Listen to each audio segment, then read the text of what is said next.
A Russian missile manufacturer is trying to get a jump on the official report on the crash of Malaysia Airlines Flight 17. The Dutch Safety Board is expected to release its report on the crash in a few hours.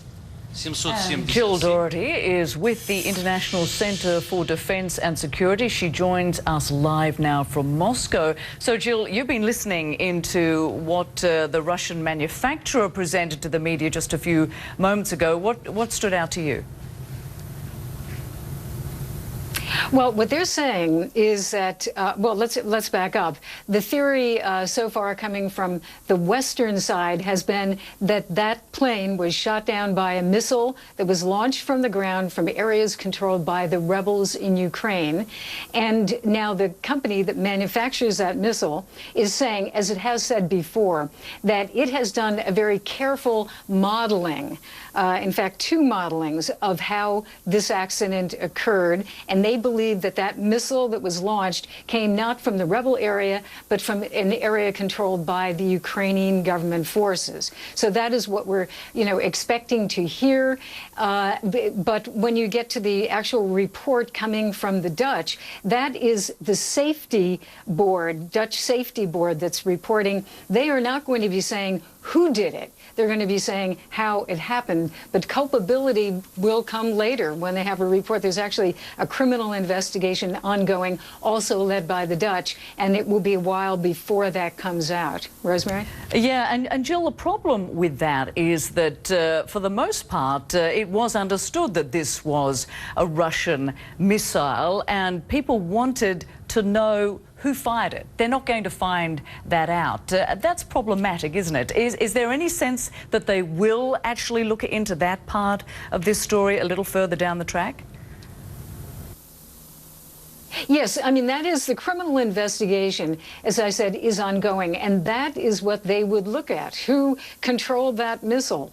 There's no question, it appears, that it was actually that missile, but whose control it was in is the question. And then also, there has been a back and forth and conflict really over whether there should be an international tribunal that would take the people who are responsible to court or something like that. And that was, there was an attempt to do that at the United Nations, but Russia annulled or, voted against that. So that at this point is not going to happen, but it could potentially be brought up again. I think, Rosemary, the bottom line from Moscow would be, we've done an experiment, the company would say, we've done an experiment, and it shows that that missile came from Ukrainian government-controlled areas, and also the Russian government saying, you, the West, are ignoring information, data, and intelligence that we have that shows exactly that it was the Ukrainians who were at fault. So that's a very strong message. You're not listening to what we're saying. Yeah, they are at least getting closer to some answers here. Jill Doherty talking to us there live from Moscow. Thanks to you. Errol. Pay attention to the fact that the left engine did not suffer any losses during that experiment. You could see what happened during the first experiment.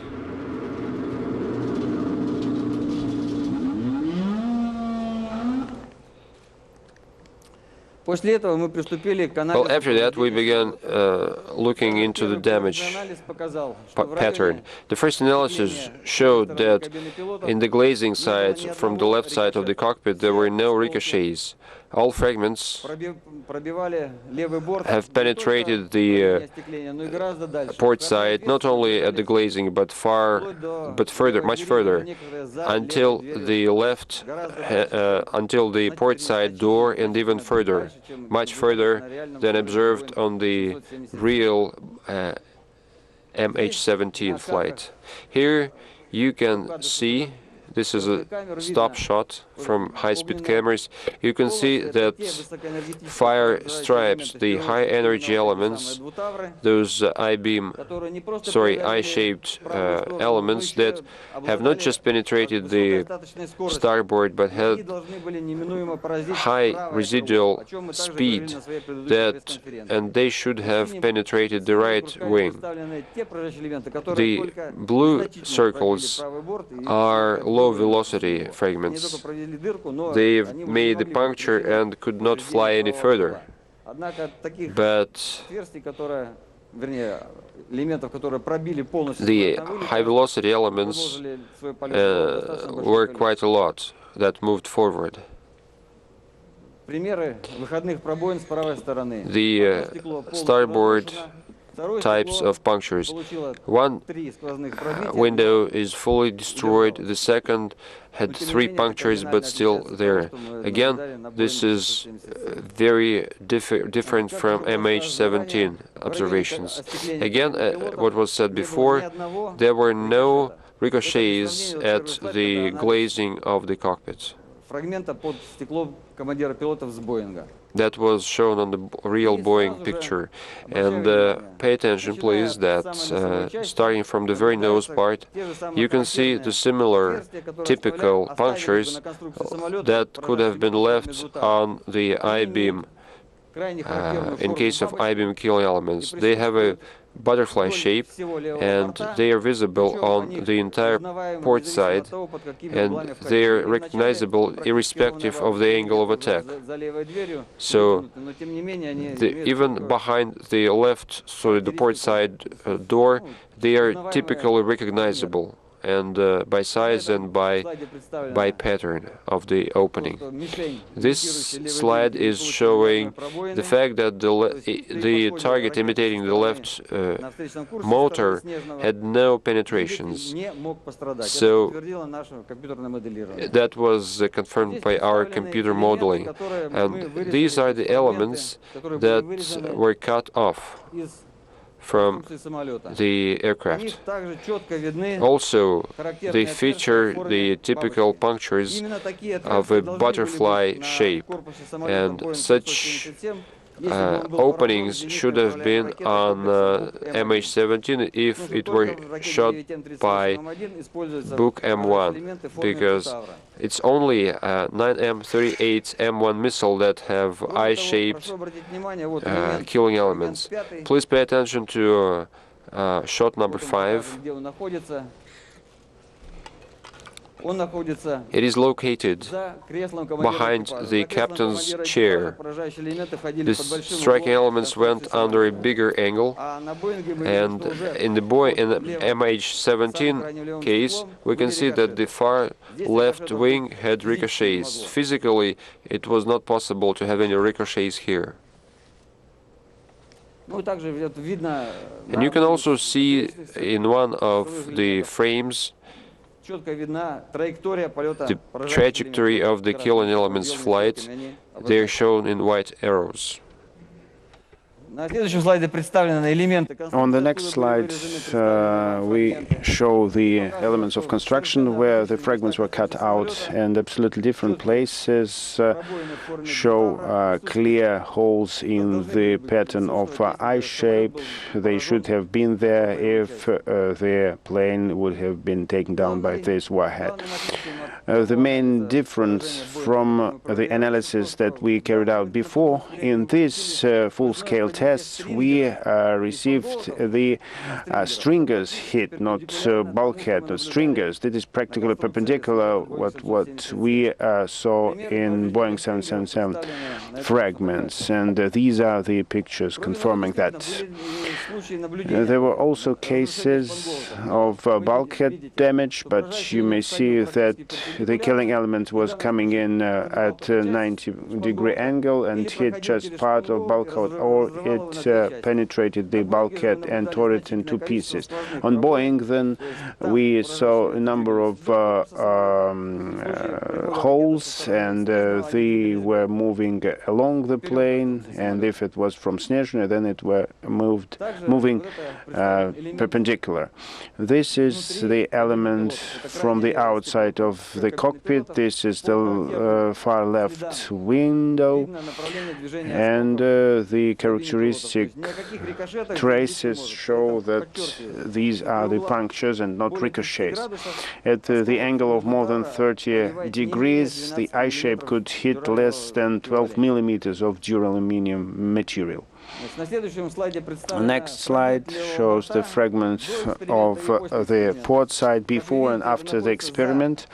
As you can see, this is the part behind the captain's chair, and it's clearly seen here that not only the outer skin is hit, but also the automation equipment box.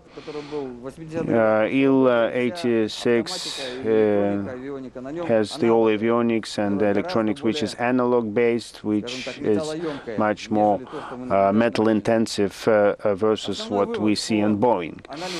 The main conclusions on these analyses: the heating elements from the left side didn't have an opportunity to be ricocheted, and the most part of the killing agents hit the port side, as we indicated in June, and the glazing on the right side was damaged. This is one of the most significant differences from what we see during the full-scale test. The main conclusions are here on the slide, and besides, the modeling results and the full-fledged experiment obviously show that the left wing and left engines were not impacted if the missile would come from Snezhny. And you saw these damages on the real fragments from Boeing 777. During the experiment, the main task was to collect the remnants of the rocket. Many specialists believe that the left side was torn apart by the pieces from the missile. But you see these fragments, they are deliberately placed close to the scale, and you can see that the size of all these fragments versus to eye-shaped beam, which is only 13 millimeters, and the difference is dozens of centimeters.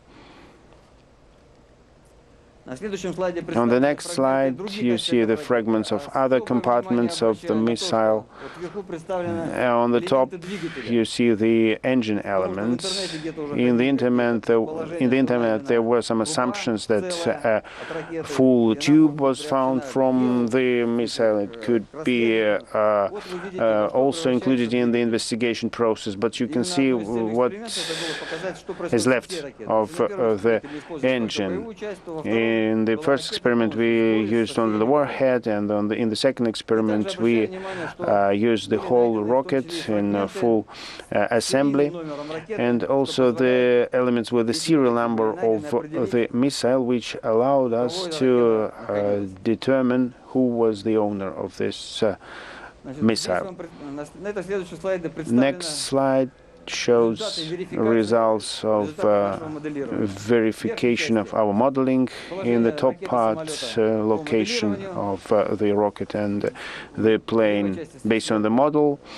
On the left side, before the experiment, right bottom, the assessment how it should be damaged, and the results of our experiment. It is quite obvious that the confirmation degree is quite high.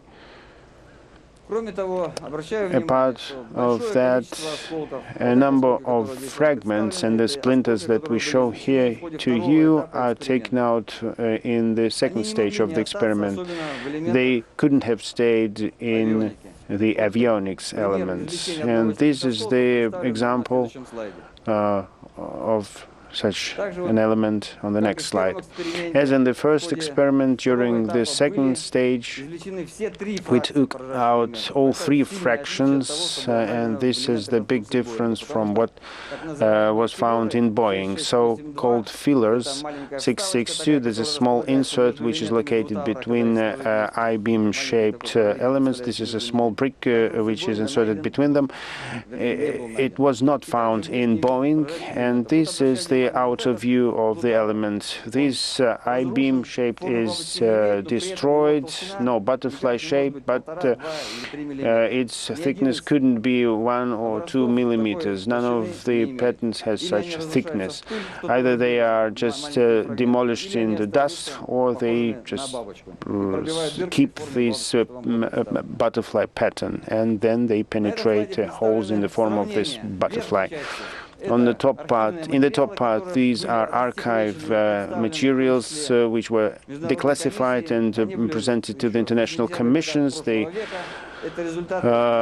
are the results of the full-fledged tests from 9M38M1 at the time of the commissioning, and the second set of photographs is the result of the experiments. In both cases, the I-beam shape, I-shape element keep its form, which was also confirmed in the obvious test. Summing up, I'd like to point out that in both experiments we collected a big number of so-called body splinters.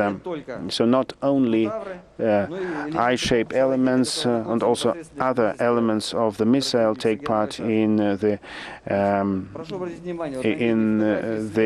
damage.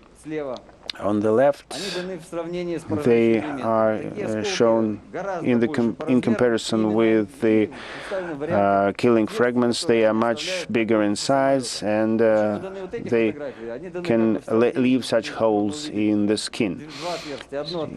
Here is a very good picture, one hole from the killing element and the second one from the body fragment. And exactly these holes we see in the left engine. And it can bring us to the conclusion that it was damaged by ready-made killing agents, and the engine was damaged not only from the outside but also from the inside, and such damages could be done only by high-energy killing elements. And so the main conclusion of our experiment is the type of the rocket, if it were book, is 9M38, which is proven by the lack of characteristic damages in the form of I-beam, I-shape on the body of Boeing, which were also registered during our full-fledged experiment. And we also confirm the conditions of attack, which was calculated by Almaz-Antey specialists and were presented at our previous conference in July. Thank you, Mikhail Vladimirovich. Please take your seat. Now I'd like to give the floor again to the Director General of Almaz-Antey Group, Jan Novikov.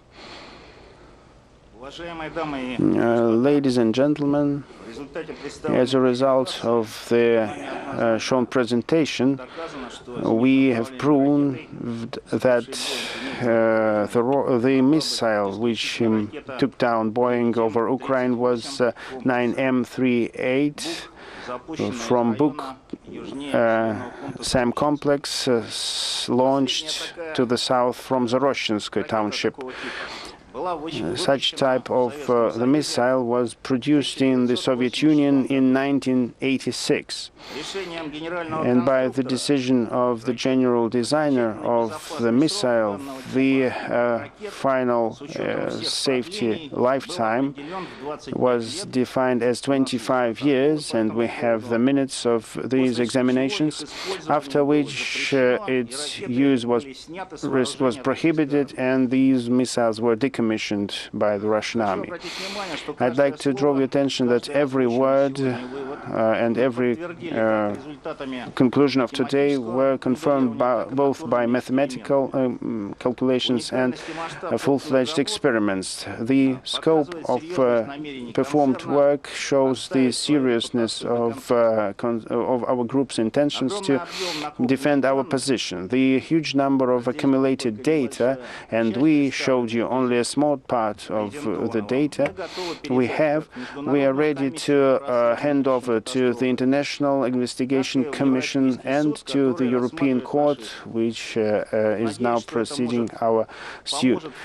And I hope it would help us to come to right results on the reasons of this plane crash. Dear colleagues, ladies and gentlemen, now we move to the final part of our press conference, to questions and answers session. And I'd like to remind you again that you have to identify yourself before you ask and tell which media you represent. Our girls will work in the hall. Please stay on your seats, and our representative will approach you with a microphone and give you an opportunity to ask your question. And one more request, please speak briefly and formulate it briefly to make it more precise. Please, the young man behind you. Igor Yermachenkov, RIA Novosti. What was the point of your experiment? Maybe this question is to Jan Valentinovich. The point of the experiment, once again, I'd like to repeat. First, why it was needed to carry out this experiment. Initially, based on the mathematical modeling and proceeding from those knowledge and information we received working as experts in the International Commission.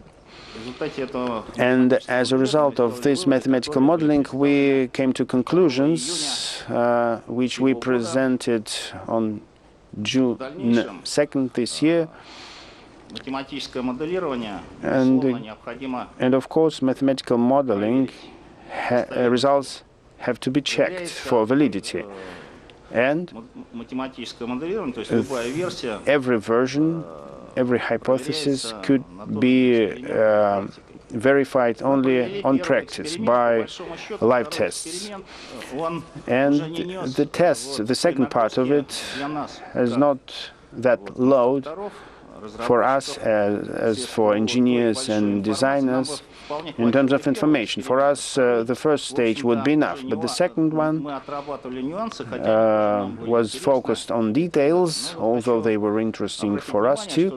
But I'd like to draw your attention to the fact that for us, both first and second stage of the live test didn't give us much new information in terms of the attacking points, because we've designed even more complicated systems, and we weren't good designers if we couldn't have modeled this situation based on our knowledge and experience. And the first experiment, we confirmed our mathematical modeling. We transformed all the materials to the Commission, but due to the fact that on our information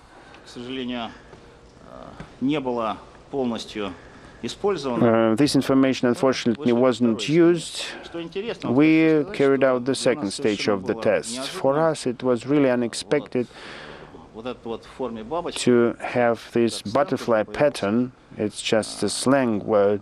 The characteristic type of damage, due to the fact that the missile was designed about 40 years before this information was lost. The designers are, for the most part, retired. Afterwards, we started to ask questions, but that was such word used, and we defined the type of the missile in the first conference based on the materials we had as a result of the working with the International Commission. This point is really important to determine the missile type now. Thank you, dear colleagues. Please keep your emotions and let's work in a business-like manner. Please, the microphone is yours. Russia 1 channel, Anton Ladov. Can you explain what were main differences between the evidence you received during the live tests and what really happened in the situation of a plane crash? Mikhail Vladimirovich told about it in his presentation. Certainly, it is cover these huge massive of information who are not specialists. Mikhail Vladimirovich did a lot in this direction, and myself on the position of the manager. But we are specialists in this information, and it's easier for us to orient ourselves. I will explain you what was the difference of the experiment, if you mean really the second live tests versus the reality. In the reality, Boeing was damaged in the following way. The left engine had damages, both from war had elements and the secondary elements. The left wing was also damaged, left stabilizer of the tailing and the left part of the cockpit. As you remember, the right part of the cockpit, and it is seen in pictures, after such... Well, thanks for joining us here on RT International. The press conference here of Almaz-Antey, the military manufacturer of Russia's Buk missiles, ultimately giving us the results of their experiments into what actually brought down the Malaysian Airlines flight MH17 approximately 15 months ago.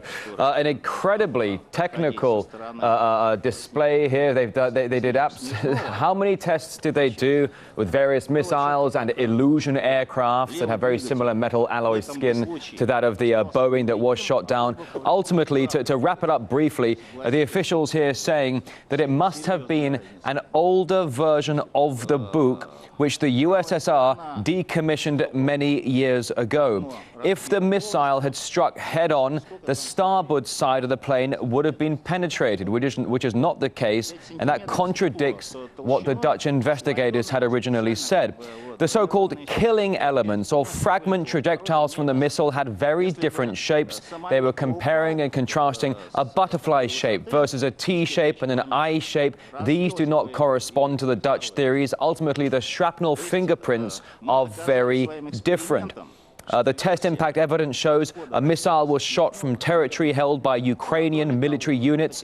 The pieces of the missile were actually found and assessed, some with serial numbers on them, ultimately identifying the owner of the missile. And just to remind you, it proved the missile was a 9M38 made by Buk, launched from a South township under the control of Kiev military forces. The missile was produced in 1986 in the USSR, a shelf life of 25 years. But as I mentioned, Russia decommissioned and stopped using these missiles many years ago. Now, you can get more details on this online, as we're going to get some further analysis now and go live to political analyst Alexander Pavich, now joining us live here on RT International. How do you assess these findings, Alex, into the broader picture of what may have actually happened?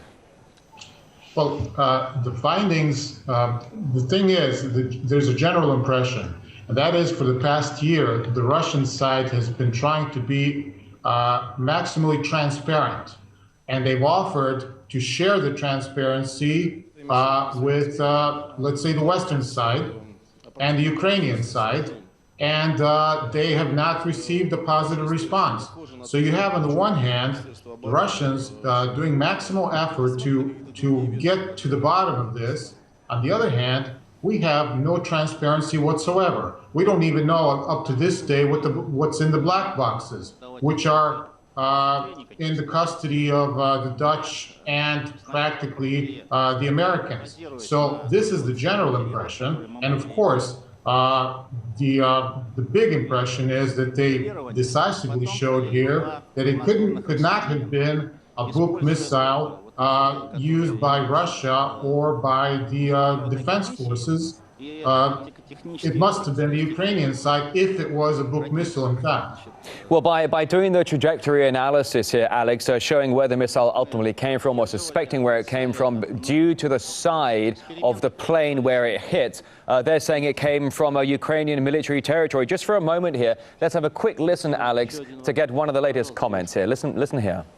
Okay. Микрофон, прошу, с центральной части зала. О подготовке, проведении и результатах двух. В результате этого эксперимента стало.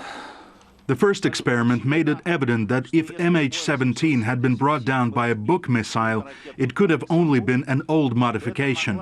The data on this experiment was handed at the beginning of August to the Dutch board, but this information wasn't taken into account, and our company decided to carry out another, more large-scale experiment.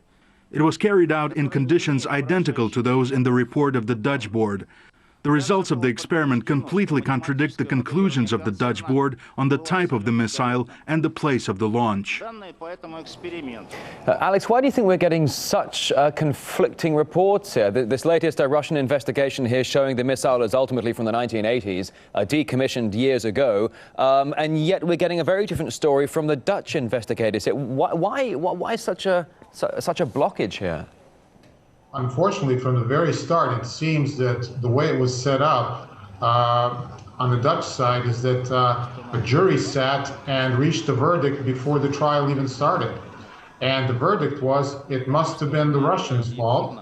And everything that's been done for the past year or so, they've been trying to fit data to fit anything they have into the conclusion that they've already made. So that's the big difference. Whereas on the Russian side, they're gathering the facts, they're gathering data, and on the basis of that, they're trying to reach a conclusion. It's a diametrically opposed approach.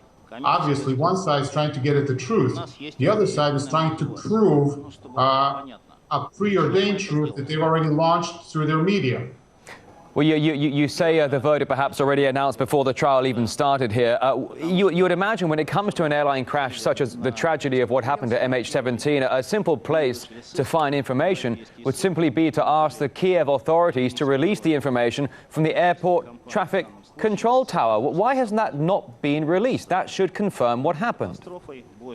Obviously, there can only be one answer to that. Obviously, what's in the black box, what's in the flight recordings, it just doesn't fit the story that's trying to be launched from both Kiev and Washington and Brussels and London and all the Western capitals.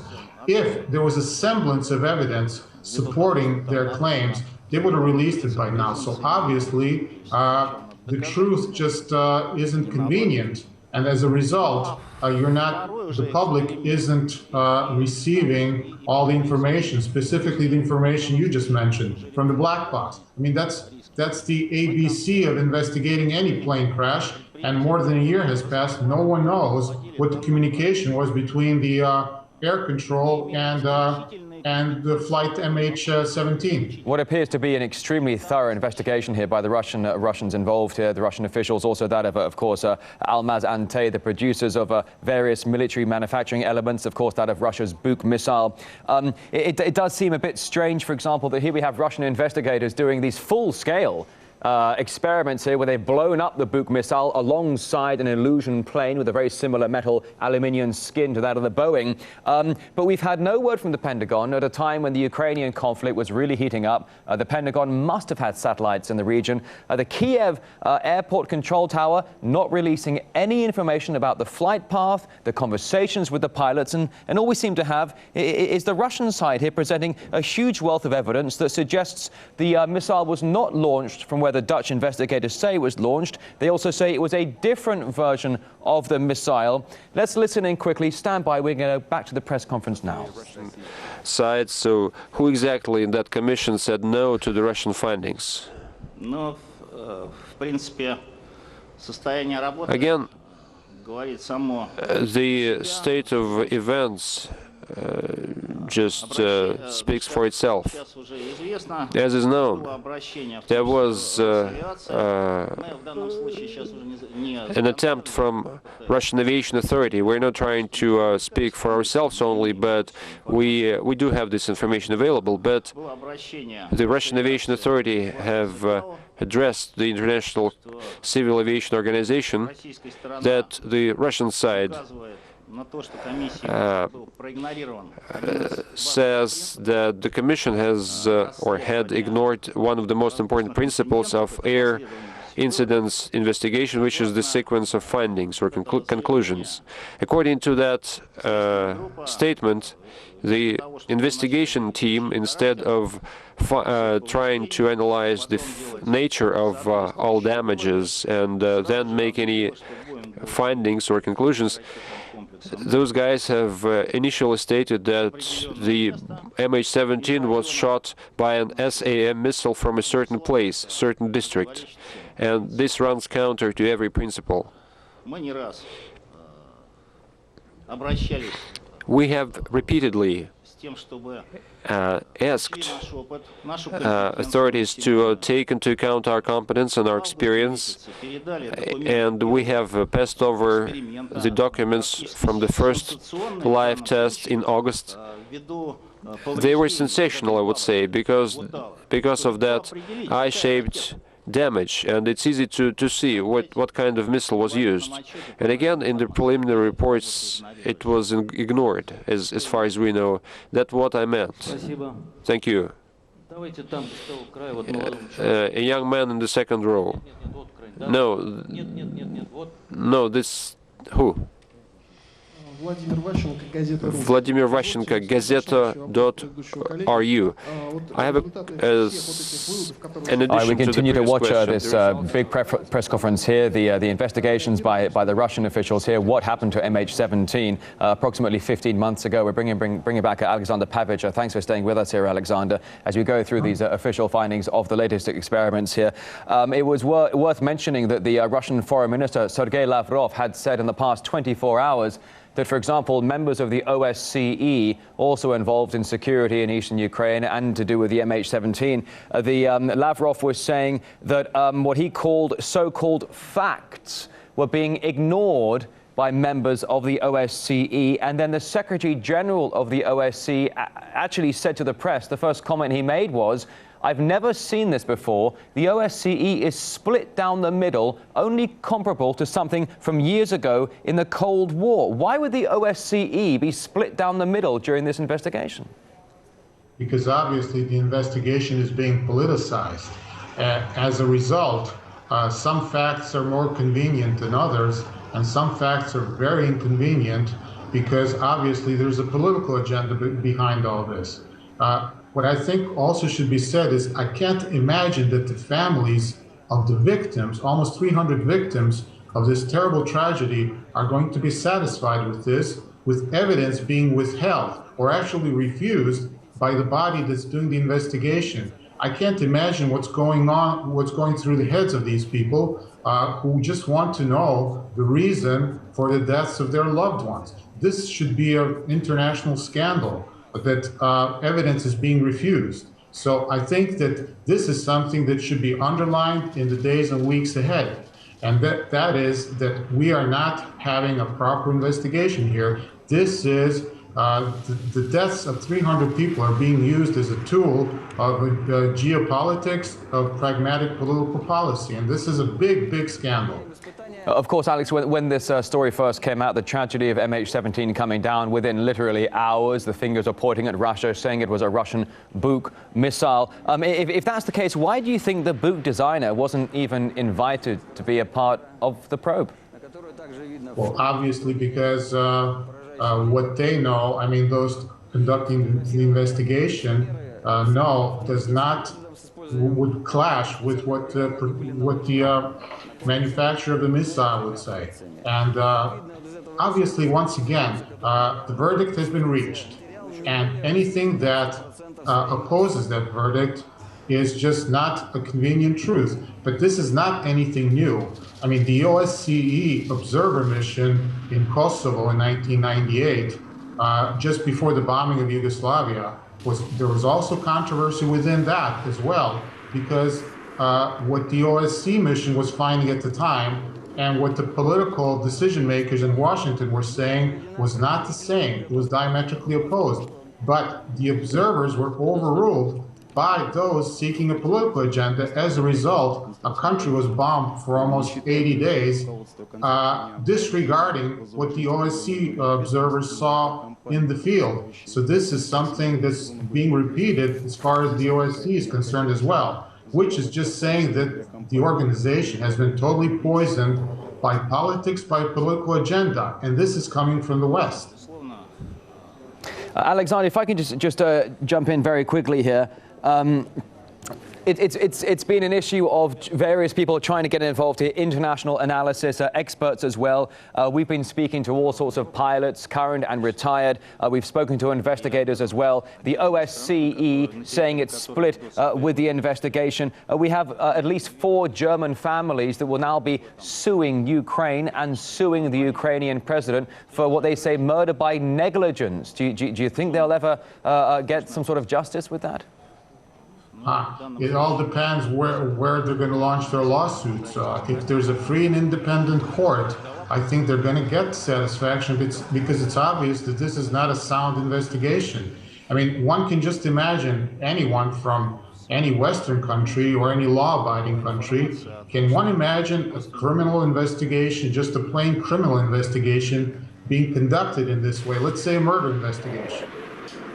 Where you have evidence refused by a court, that judgment will absolutely not stand. It will be brought down on appeal very quickly. So if we project that to the MH17 investigation, you can draw your own conclusions. You're going to have a political verdict, but if you're talking about justice, it cannot stand. And I think the victims' families have a very good chance as long as it's a really independent court. Now, what appears to be an extremely thorough analysis and investigation here, we're still showing pictures from the press conference, ultimately with the officials simulating real-time conditions, using various missiles with an illusion craft, very similar body structure in the skin to that of the Boeing MH17 that was brought down. So here we have what is a fascinating investigation here with the results coming out. What do we expect the reception to be, perhaps in various media outlets, perhaps in the West? Well,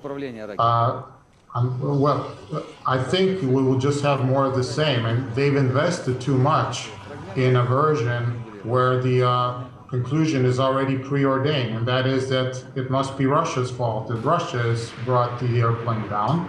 It's very hard to make a 15-month investment, media investment, mass media investment, and then to just back down. So it's going to be very hard for many of the mass media outlets in the West. But I think it's going to be also hard for them to ignore what was said today, because they're not going to have something symmetrical from the American side, from the Dutch side, and nobody on that side has conducted anything similar to what the Russian side just did. So I think in the tradition of what's recent Western media behavior, I think we're just going to have them ignoring most of what was said, or maybe it will be news for one day until they can think of something to supplant this, and as a result, they're going to give it short shrift as usual. So it's just very important from this side, from the side of independent journalism, to repeat this as much as possible, because this is definitely a politicized process, and it's not going to go away. Those pulling the strings are not going to stop being political, so it's just a question of fighting for the truth and getting as many people as possible to hear it. All right, political analyst Alexander Pavic joining us live here from Belgrade. Thank you very much for your time today. It was my honor. Thank you. Well, let's just give you a brief wrap-up here of exactly what's been transpiring today here on RT International. We've been showing you the live conference here. We're still showing you the pictures here.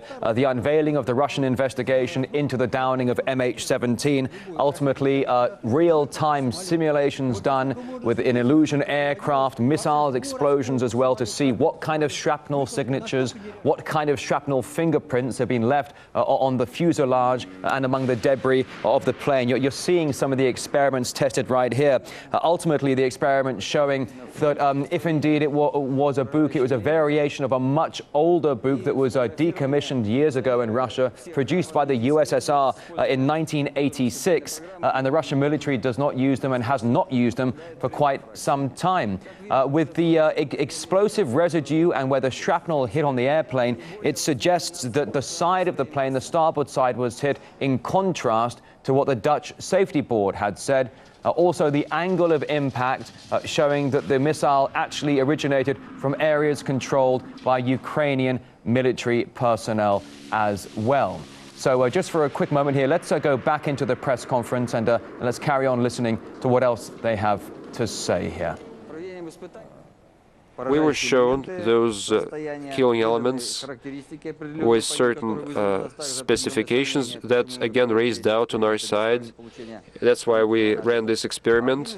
One of the elements, we have even weighted one eye-shaped killing element, but still we had questions about this. Thank you. And as far as the demonstration of the aircraft debris are concerned, it was done. And given the case is very sensitive, and not all elements were shown there, not all wreckage. And one of key elements is the roof size behind the cockpit. And again, it was shown in the preliminary September report. It was not in place. It was not possible to move it out of the site. However, we were allowed to make measurements, make analysis, and make any other tests. I can add that, as you know, in Ukraine, there are lots of debris still on site, and all the fragments are usually collected, they are brought into one hangar, and then the work begins. So, of course, the question is there, and thank you. Next question. You are watching the live results there of the investigation into what downed MH17 approximately 15 months ago over eastern Ukraine. You've seen the Russian officials there from Almaz-Antey, the military manufacturer of the Russian Buk missile, giving their results, and indeed a very, very compelling set of results they've been listing here that we've been showing you on RT International. And a lot of the results, in fact, most of the results put on air today and shown by the officials actually suggests that their experiments go in extreme contradiction to that of what the results of the Dutch investigators said. Now, the Dutch Safety Board is set to come out with its own report of the fate of the Malaysian Airlines flight MH17 later today. This is Tuesday. And the Dutch-led investigation team's report, however, will stop short of naming those responsible. It's a technical probe, unlike the criminal one, which is also being carried out by a separate Dutch-led joint investigation team. The Safety Board is looking into what caused the accident, while the criminal probe is supposed to reach a conclusion on who was responsible. The second criminal probe into the tragedy is still ongoing. Now, today's report is supposed to address several key issues. What caused the plane to disintegrate mid-air? Why some relatives had to wait 4 days before receiving official confirmation about their loved ones being on board. Also, whether the passengers and crew were aware of what was happening in the final moments. And importantly, why was the plane flying over a conflict area? Now, one of the key questions raised after the tragedy was why was the aircraft flying over a war zone? The Malaysian Boeing was following an air traffic route over the war-torn eastern Ukraine. Many other airlines have been bypassing the area since early March amid safety concerns. And relatives of the German victims on the plane now say they plan to sue both Ukraine and its president for manslaughter caused by negligence. Now, the main accusation is that Ukraine should have closed its airspace if it could not guarantee the safety of flights. And since it didn't do that, there was a violation of human rights. And we talked to Professor Elmar Giamula, who is representing the families of 3 German victims. He says the Ukrainian authorities must accept some form of responsibility.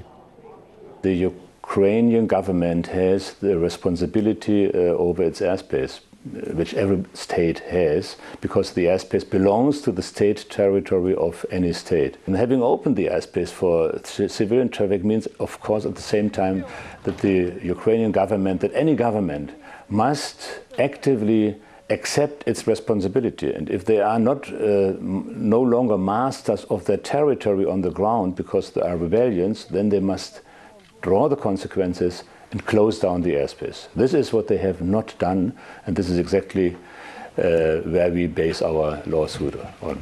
They obviously are not aware about their responsibilities, and this is, of course, a shame. The incident with flight MH17 came just several months after the European Aviation Safety Agency issued warnings to all airlines urging them to avoid flying over Ukraine. Warnings also came from the US Federal Aviation Administration. At the time, they were concerned that a civilian aircraft above Ukraine could simply be misidentified. And former pilot Desmond Ross says that it's up to the country that the plane is crossing over to determine if that airspace is safe to fly through. They didn't stop him from entering that airspace. They allowed him to continue and fly down into Ukrainian airspace by the Ukrainian authorities themselves, of course. Because under international law, it is the responsibility of the country which owns the airspace to determine which airspace is open and which airspace is closed. Somebody on the ground who is responsible for opening or closing the airspace, which in fact is the Air Traffic Control Authority and the national government of the Ukraine, they decided that it was safe above 32,000 feet. In this case, it was not. In the aftermath of the crash, the Western media are very quick to jump to conclusions and point the blame at Russia, saying it was responsible for taking down MH17. RT's Daniel Hawkins now taking a look back at how the media covered the tragedy. Innocent until proven guilty, or in the case of Russia's alleged involvement in the MH17 disaster, the other way around. In the hours and days following the tragedy, the mainstream media acted as judge, jury and executioner before investigators had even reached the crash site. Headlines flashed across TV screens and newspapers, assigning the blame squarely on the Russian government. CNN has learned investigators of Malaysia Airlines flight MH17 say evidence points to pro-Russian rebels. A draft report by the lead crash investigators, the Dutch Safety Board. Making a quick phone call to confirm the information would seem like common sense. RT made that phone call and received quite different information from the investigators themselves. The Dutch Safety Board will write the final report about the cause of the crash, which will be published in October. It has nothing to do with the criminal investigation. These accusations were also taken up by the Ukrainian media, using reports allegedly written by the Dutch prosecution to prove it was a Russian Buk missile that brought down MH17. It took another phone call from RT to clarify that, once again, these headlines were at best misguided, at worst misleading.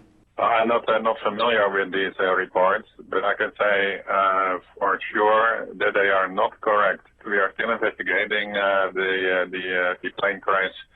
We are not yet ready to take any conclusion. Even global media outlets rushed to find the culprit. Reuters claimed an eyewitness had told their reporters off camera that a rocket was fired from rebel-held territory. That same witness told RT he said nothing of the sort. Когда за Боинг мы разговаривали, как было, я ему так сказал.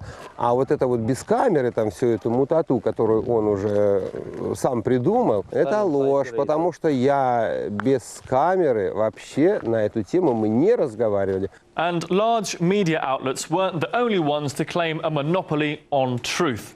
One British man who runs website Bellingcat used open-source evidence such as photos from social media and videos from YouTube to conduct his own investigation.